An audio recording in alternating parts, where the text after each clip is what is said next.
Everything you believe about separation might be an illusion. There's something science has uncovered, and very few people truly understand. In the universe, connection runs deeper than time and space. This isn't poetry. It's a real phenomenon in physics, quantum entanglement, the link between particles that remain connected even when they're extremely far apart. And now here's the part that can change your perspective. If everything, at its core, is made of energy and particles, then you are part of that fabric too. Your body, your mind, your emotions, and especially your habits, beliefs, and identity. So the real question isn't, can I influence my reality? The question is, how much am I already influencing it without realizing it? 1. The 10-second example that makes entanglement click. Imagine two identical dice. You roll one here, and the other is rolled on the other side of the world.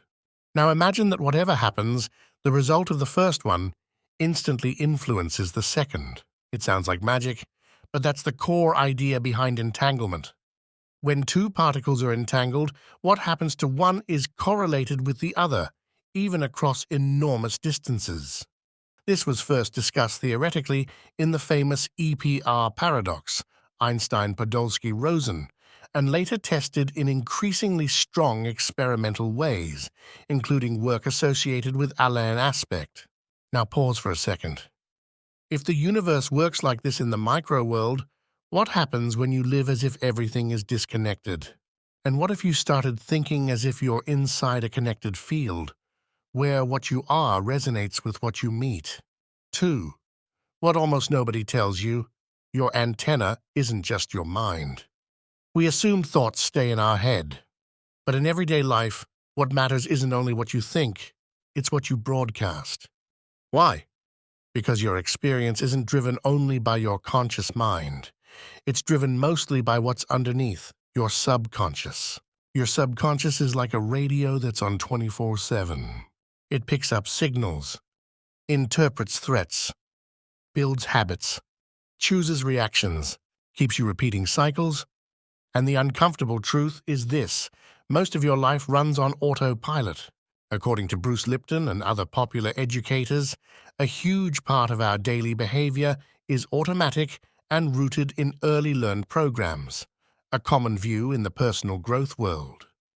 So even if consciously you want abundance love, a breakthrough, if underneath there's a program repeating, "It's not safe," "I don't deserve it," "It'll go wrong," guess who's in charge? Your subconscious. 3. The observer effect, what it really means, without the confusion. We need clarity here because the internet mixes a lot of things together. In quantum physics, famous experiments, like the double-slit experiment, show that at microscopic levels, behavior changes depending on how the system is measured, recorded. That's one reason quantum mechanics feels so counterintuitive. Now many people in the manifestation space translate this spiritually by saying, consciousness creates reality. That's an interpretation, not something proven in a strict scientific sense. But there's a practical truth that stays powerful even without stretching the science. What you focus on consistently changes your choices, your perception, your energy, and therefore the results you build. If your focus is rooted in fear, your life starts taking the shape of fear. If it's rooted in trust, you begin noticing doors you didn't even see before. 4. Why some people manifest by accident and others stay stuck. Have you noticed this? When you're in a dark season, it feels like everything goes wrong. One problem triggers another. Bad luck piles up, difficult people appear, delays, surprises. But when you're in a good season, the opposite happens. Synchronicities, the right meetings, ideas, opportunities. Not because the universe is punishing or rewarding you, but because your inner frequency influences what you notice, what you choose, what you tolerate, what you chase, and what you release. And here's the point again. Your subconscious is sending the dominant signal.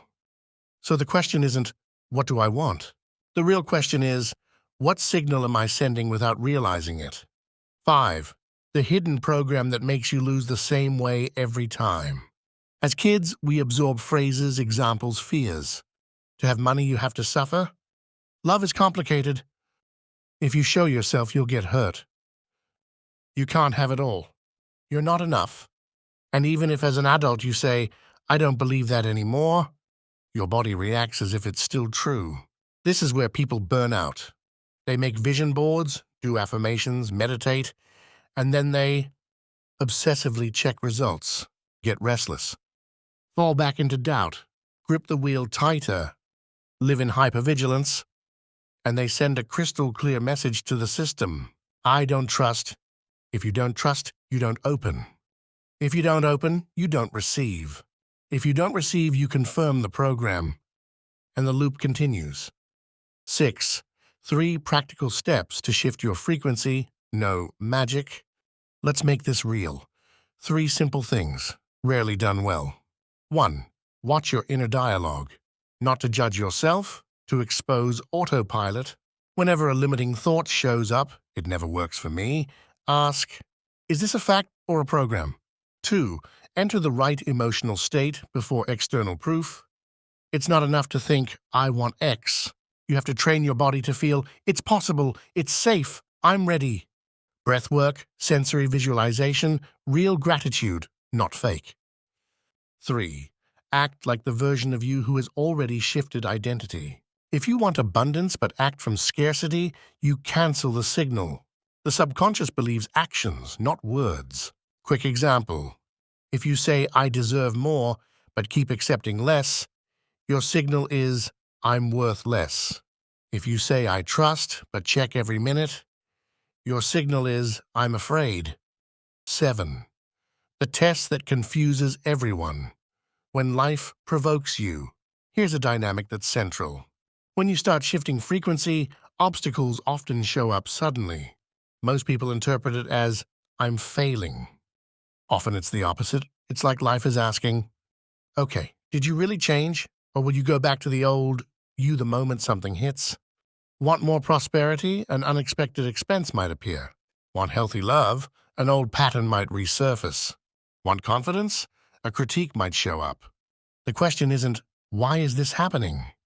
The question is, who do I choose to be right now? That's where identity locks in. 8. The final piece. Intelligent surrender, not passivity. This is the element that changes everything. Letting go of control over the how and the when. Desiring with anxiety reinforces the idea that you don't have it. And that I don't have it becomes your frequency. The most powerful formula is this. Alignment is inner certainty, detachment from the outcome. It doesn't mean do nothing. It means do your part with coherence, then stop strangling the result. Because the field doesn't respond to need. It responds to certainty. 9. Closing on CTA, high conversion. Now I want to ask you a simple but brutal question. In what area of your life are you gripping so tightly that you've become the very block you're trying to remove? Write it in the comments, even in one short sentence. And also write one word, just one, that represents the energy you choose from today. Trust, power, ease, coherence, peace, flow. If this message hits something in you, subscribe and turn on notifications. We don't do magic here. We do identity, coherence, and real transformation. And remember, you are not separate from what you desire. You're entangled with it. The only question is, what signal are you sending?